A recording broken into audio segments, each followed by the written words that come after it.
During the time of the apostolic period, until the generation where the early church and the early church fathers led, persecution against Christianity of not just in the physical aspect, but in morality, ethics, truth, faith, and spirituality are constantly happening.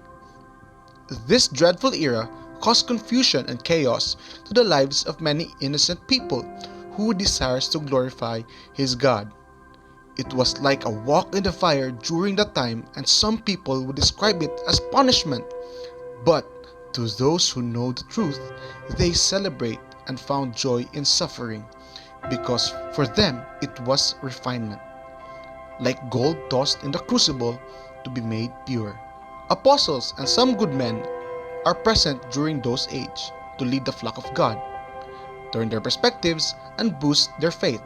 And in this video, we will talk about someone who is a great example of faithfulness, loyalty, influence, and Christ's sincerity.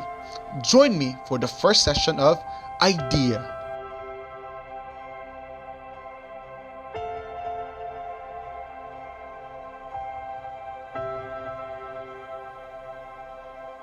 In today's video, we will talk about Polycarp, one of the person in the early church period that amazed me.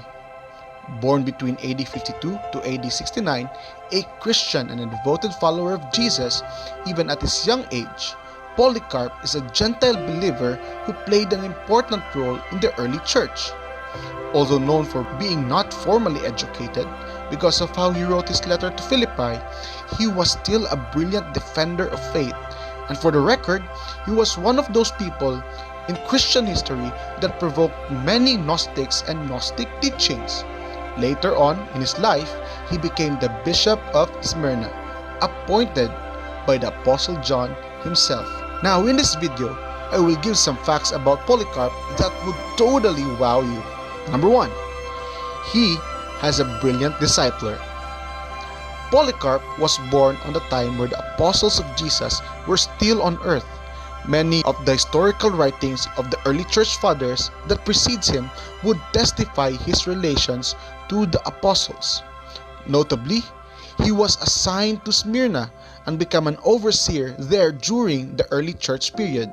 And guess what? The person that appointed Polycarp was the one who mentored him. Yes, Saint John the Apostle. Here, people, the one and only Saint John mentored this person. That is why such writing of Polycarp was like John's. Imagine your discipler was one of those people who actually know and was one of the closest to Jesus. For me, it was a great privilege. Number 2, he is a brilliant discipler. Now, Polycarp was very intentional in the ministry to the point that many people follow this person. One of those he actually looked at is Irenaeus. If you probably don't know who this guy was, Irenaeus was a faithful follower of God during the early church period who devoted himself in expanding Christian communities in the southern regions of present-day France. And also, this disciple of Polycarp became a Greek bishop. Irenaeus' writing format were like Polycarp's, and in many of his excerpts, he mentioned Polycarp and his experiences. Number 3. Polycarp was an heretic fighter. One of the most prominent deeds of Polycarp was his battle against the heretics. In many of the early church writings, many of the Christians wrote the deed of Polycarp.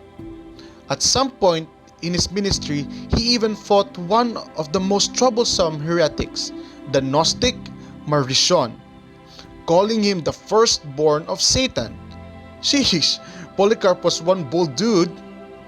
History would also tell us that Polycarp was responsible for the conversion of many Gnostics. Number 4, he is a very spiritual man. In my introduction, I included the idea that Polycarp was not formally educated. But have you noticed why he was so influential and bold in dealing with faith? Well, I believe it's because of the indwelling of the Holy Spirit in him and his total dependence to God. Polycarp was a man of great faith, and many of his deeds were not mundane to human experiences. Number 5. He died as a Christian martyr. Convicted by a vision that God gave him, he was convinced that he would really die a tragic death. But he happily accepted that fate, for he knew the actual implication of his death. Even his followers were rebuked by Polycarp in the moments when they tried to save him. But as the trial gave its verdict and the execution had commenced, he cheerfully gave himself to be put in a stake and be burned. The guards noticed that the fire would not touch him, so they pierced him with a sword, and after piercing him, so much blood came out from the body of Polycarp that it extinguished the fire.